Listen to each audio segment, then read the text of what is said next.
Good morning students. आज हम GK में chapter number 37 India and the world का फोक डांस पढ़ने जा रहे हैं। बच्चों, इसमें देखिए, India as a land of diverse culture and traditions. Each region of the country has a unique culture. Almost all the regions of the country have their specific folk dances.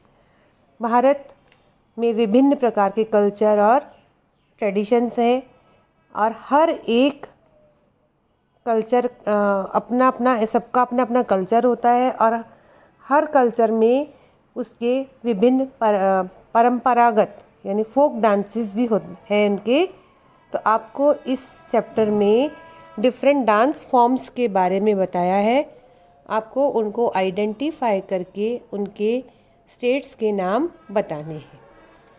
Number 1 पर है Bihu. Bihu dance है आसाम का। Number 2 है छलिया, ये उत्तराखंड का। Number 3 डलखाय, ये है ओडिशा। नंबर 4 घूमर। घूमर डांस आप जानते ही है, राजस्थान। 5 काठी, वेस्ट बंगाल का। नंबर 6 में आपके देखिए थोड़ी सी स्पेलिंग मिस्टेक्स है। तो ये जो एल लिखा हुआ है, एल की जगह के आएगा यहाँ पर। तो काईकोट्टी कैली, ये है केरला का। नंबर 7 है गुग्गा, ये हिमाचल प्रदेश का। नंबर 8 है रास गरबा, गुजरात का। नंबर 9 तमाशा, ये है महाराष्ट्र का। नंबर 10 ब्रिटा, ये वेस्ट बंगाल का है। नंबर 11 है छाव, ये झारखंड का। नंबर 12 गिद्दा, नाम से पता चल गया होगा आपको, पंजाब। नंबर 13 गेंदी, ये मध्य प्रदेश का। नंबर 14 कोलट्टम, तेलंगाना का। नंबर 15 किकली, ये है हरियाणा का। नंबर 16 नौटंकी, ये उत्तर प्रदेश का। नंबर 17 राव, ये है जम्मू एंड कश्मीर का। और लास्ट नंबर 18 है यक्षगंधा, ये कर्नाटक का है। तो इस चैप्टर में आपने डिफरेंट स्टेट्स के डिफरेंट डांस फॉर्म्स के बारे में जाना। यहीं पर तात्या टोपे और रानी लक्ष्मीबाई ने वीरतापूर्वक अंग्रेजों से लड़ाई की थी। नंबर 3 पर है आगरा फोर्ट। नाम से पता पड़ रहा है ये आगरा में है। Akbar rebuilt in red sandstone when he took it over from the Lodhi's. This is why it is called also called Red Fort. The Diwan-e-Am in this fort once housed the Peacock Throne. Shah Jahan was imprisoned in this fort by his son Aurangzeb. इसे वैसे तो लोधीज ने बनाया था, सिकंदर लोधी ने, लेकिन अकबर ने इसे लाल रंग से बनवाया था, इसी कारण इसे रेड फोर्ट कहा जाता है। यहीं पर पीकॉक थ्रोन यानी उस सिंहासन पर दीवान-ए-आम सजा करता था और इसी किले में शाहजहाँ को उसके बेटे औरंगजेब ने कैद करके रखा था। इस किले का नाम है आगरा फोर्ट और नाम से पता पड़ रहा है ये आपको कि आगरा में है। नंबर 4 पर है दौलताबाद फोर्ट। ये औरंगाबाद महाराष्ट्र में है। Originally called Devgiri, it was built in 1187 by a Yadav king. इसे 1887 में यादव किंग के द्वारा बनाया गया था। The sultan of Delhi Mohammad Tughlaq wanted to shift his capital here from Delhi and he renamed it. Delhi के सुल्तान मोहम्मद तुगलक अपनी इसे राजधानी बनाना चाहते थे और इसे नया नाम देना चाहते थे। He arranged for the whole population of Delhi to shift here, but his project was not successful. वे दिल्ली की पूरी पॉपुलेशन को यहाँ शिफ्ट करना चाहते थे, लेकिन उनका यह प्रोजेक्ट जो है वो सफल नहीं हुआ। नंबर 4 पर है ये Daulatabad fort. Number 5 Srirangapatna fort, ये कर्नाटक में है। was built by a local chief near the river Kaveri. It was later renovated by Hyder Ali and Tipu Sultan. Tipu residence within the fort was called Lal Mahal. इसे कावेरी नदी के किनारे पर बनाया गया है और बाद में इसे हैदर अली और टीपू सुल्तान ने रिनोवेट किया था। टीपू सुल्तान का जो घर है उसे यहाँ पर लाल महल कहा जाता है। तो बच्चों इस चैप्टर में आपने डिफरेंट इंडियन फोर्ट्स यानी किलों के बारे में पढ़ा। नेक्स्ट चैप्टर नंबर 39 हम पढ़ने जा रहे हैं इंडिया एंड द वर्ल्ड का एंशिएंट इंडिया। इसमें भारत के इतिहास के बारे में आपको कुछ बताया गया है। पुराने समय के भारत में कुछ ऐसे विशेष लोगों के बारे में, कुछ जगहों के बारे में आप ध्यान से सुनिए। नंबर 1 पर है the Kushan king Kanishka had much to do with the spread of Buddhism in Asia.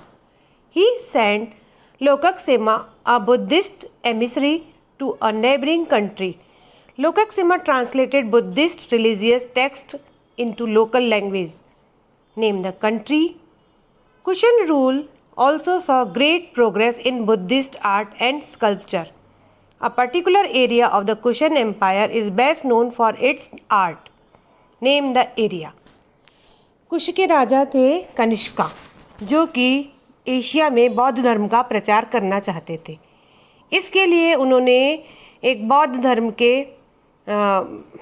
लोककसेमा को पास के ही कंट्री में इसके बौद्ध धर्म का प्रचार करने के लिए भेजा। लोककसेमा ने वहाँ जाकर बौद्ध धर्म के रिलीजियस भाषा को उन्होंने वहाँ की लोकल भाषा में ट्रांसलेट करके लोगों को समझाया। तो आपको उस कंट्री का नाम बताना कि वो कौन सी कंट्री में गए थे। इसके बाद है कुशन के जो राजा थे उन्होंने बौद्ध धर्म की आर्ट और स्कल्पचर की बहुत ही ज़्यादा उन्नति की थी।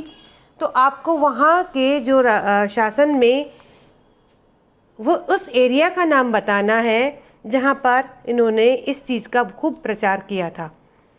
उस एरिया का नाम है गंधारा और उस कंट्री का नाम है China. Number 2 large Indian city states in the 16th century BC were called Mahajanapads. They all fought with each other for more land. Name the capital of these Mahajanapads. Vats, Gandhara, Magad, Avanti. 16वीं शताब्दी में ईसा से पूर्व भारत में जो राज्य हुआ करते थे उनको महाजनपद कहा जाता था। वे आपस में अपने राज्य की सीमा को बढ़ाने के लिए लड़ा करते थे, युद्ध किया करते थे। आपको मालूम है महाजनपद कितने थे? पहले 16 महाजनपद थे। आपको उनके कुछ नाम बताए हैं, उनके कैपिटल्स के नाम बताने हैं। बच्चों बुक में एक नाम आपकी मिस हो गया है। इसमें नंबर 1 पर है वत्स, VATSA। इसकी कैपिटल थी कौशंबी। नंबर 2 पर है गंधारा, इसकी कैपिटल है तक्षशिला। नंबर 3 है मगध, मगध की कैपिटल है राजगृह जो अब पाटलिपुत्र है। नेक्स्ट है अवंती, अवंती की कैपिटल है उज्जैनी और जो अभी महिष्मती है। Number 3 Pulakeshin second was a great Chalukya king. He was an ardent Buddhist and ruled in the Deccan. Harsha ruled a large empire in north. After many years of war and conquest, he decided to follow Ashoka's example and turned to Buddhism. A river separated the Chalukya's kingdom for that Harsha. Name the river. Pulakeshin जो second थे वो चालुक्य के राजा थे और बौद्ध धर्म को वो बहुत मानते थे। उन्होंने हर्षा ने उत्तर में अपना बहुत बड़ा साम्राज्य स्थापित किया था। कई साल तक युद्ध करने के बाद उन्होंने अशोका के ही पद चिन्हों को अपनाने का संकल्प किया। यानी अशोका ने जिस तरह से युद्ध स्थल पर लोगों को देखकर उनके मन में ये भावना आ गई कि क्या है लड़ाई झगड़ा, और उन्होंने बौद्ध धर्म को अपना लिया था। तो इन्होंने भी बौद्ध धर्म को अपना लिया। अब एक नदी जो चालुक्य राज्य को हर्षा से अलग करती है उस नदी का नाम बताना है आपको। उस नदी का नाम है Narmada. An animal was the emblem of Chola empire. Name the animal. The Cholas built a dam across the Kaveri river which is in use even today. Name the dam. Chola empire का जो राष्ट्रीय जो चिन्ह यानी राष्ट्रीय जो पशु था, उस पशु का नाम क्या है? टाइगर। और चोलाज ने एक डैम बनवाया था कावेरी नदी के ऊपर, जो आज भी है। उस डैम का नाम क्या है? कालानाई। नंबर 3 है, 3 major dynasties ruled the southern tip of India south of the Satavahana kingdom in the late centuries BC. They were constantly warring with each other, but it was a period when Tamil language, art and literature prospered. Name the dynasties. ये है Chera, Chola and Pandya. 3 ऐसे शासनकाल थे जिन्होंने India में, भारत में south पर काफ़ी लंबा समय शासन किया था और आपस में ये एक दूसरे से लड़ते रहते थे। यह वह काल था जब तमिल भाषा का, उनके आर्ट का और उनके लिटरेचर को की बहुत उन्नति हुई थी। इस शासनकाल का नाम है चेरा, चोला एंड पांड्या। नंबर 6 पर है, the founder of the Mughal dynasty was suppose to be a descendant of both Genghis Khan and Timur. A book based on his life and reign was written in a now extinct Turkish language called Chagatai. Name the book. Mughal साम्राज्य को Genghis Khan और Timur इन्होंने ही खोजा था और इनकी life पर जो बुक बनी थी, जो टर्किश लैंग्वेज है, उसका नाम है छगाताई। उस बुक का नाम आपको बताना है। उस बुक का नाम है Baburnama. Number 7, the Ahoms were ruled in the north east including parts of present day Assam. For nearly 600 years, the dynasty was established by an ethnic group of Southeast Asia. Name the group. Ahoms ने north east पर काफ़ी समय राजा शासन किया था और जो कि आज के समय में असम कहलाता है, लगभग 600 साल। और उस ग्रुप का नाम बताना है। उस ग्रुप का नाम है शान। नेक्स्ट चैप्टर नंबर हम 40 पढ़ने जा रहे हैं, इंडियन सिटीज़। इस चैप्टर में आपको भारत के कुछ शहरों के बारे में बताया गया है। देखिए, फर्स्ट कॉलम में आपको इन शहरों के नाम दिए हैं जंबल वर्ड के रूप में। पहले तो आपको इनको अरेंज करके प्रॉपर सिटी का नाम लिखना है। इसके बाद इनकी डिटेल्स दी हुई है, उनको उनके साथ मैच करना है। तो फर्स्ट है पुडुचेरी। पुडुचेरी का आंसर है नंबर 6 पर। इसमें आपको बताया है कि this place along with 3 others Karaikal, Yanam and Meh. From an administrative unit, it also has the main ashram और श्री औरबिंदो। देखो बच्चों, ये और पुडुचेरी जो है, ये यहाँ पर भारत में फ्रांस वालों का यह मुख्यालय होता था। 138 ईयर्स तक फ्रांसीसी शासन के यह अधीन रहा और उसके बाद 1 नवंबर 1954 यानी 1 नवंबर 1954 को इसे भारत में मिला लिया गया और यहाँ पर श्री औरबिंदो का मुख्य आश्रम भी है। नंबर 2 पर है कोल्लम, KOLLAM। यह बहुत ही पुराना पोर्ट है। At present it is a big centre of cashew trading and processing. इसका आंसर नंबर 4 पर है कि यह केरला में है और यह काजुओं के व्यापार का बहुत बड़ा केंद्र भी रहा है। नंबर 3 पर है जोधपुर। इसका आंसर है number 10। It is often called the blue city because it has many houses painted blue. It is famous for handicrafts and red chillies. ये इसे ब्लू सिटी के नाम से जाना जाता है क्योंकि यहाँ के ज़्यादातर घर नीले रंग से पेंट किए हुए हैं. यह अपने हैंडीक्राफ्ट और लाल मिर्च के कारण बहुत फेमस है. नेक्स्ट है लेह. इसका आंसर है नंबर 12 पर. It was an important stop over an ancient trade route between India and China. यह भारत के लद्दाख केंद्र शासित प्रदेश की राजधानी रही है और यहाँ पर बहुत बड़ा ये व्यापारिक रूट रहा है भारत और चाइना के बीच का. नंबर ई पर है पोर्ट ब्लेयर, इसका आंसर है नंबर 8। यह भारत के अंडमान निकोबार प्रांत का ज़िला है और यह यूनियन टेरिटरी भी है और इसे ईस्ट इंडिया कंपनी के नेवी के एक कैप्टन के नेम पर इसका नाम रखा गया था और यहाँ पर INA का एक बड़ा हेडक्वार्टर भी था। इसके बाद नंबर F पर है दार्जिलिंग, इसका आंसर है number 5। Tea grown here is export all over the world. To visit this place you can take a pictures ride in on a little train nickname toy train. यह चाय के उत्पादन में पूरी दुनिया में यहाँ से चाय एक्सपोर्ट की जाती है। इस जगह को घूमने के लिए आपको छोटी सी टॉय ट्रेन में बैठकर यहाँ की पहाड़ियों का आनंद लेना पड़ेगा। ये बहुत बड़ा टूरिस्ट प्लेसेस भी है। ये वेस्ट बंगाल के हिमालय की पहाड़ियों में स्थित है। नेक्स्ट नंबर G है गुलमर्ग, इसका आंसर है number 11। A beautiful tourist destination, it is very popular for snow skiing.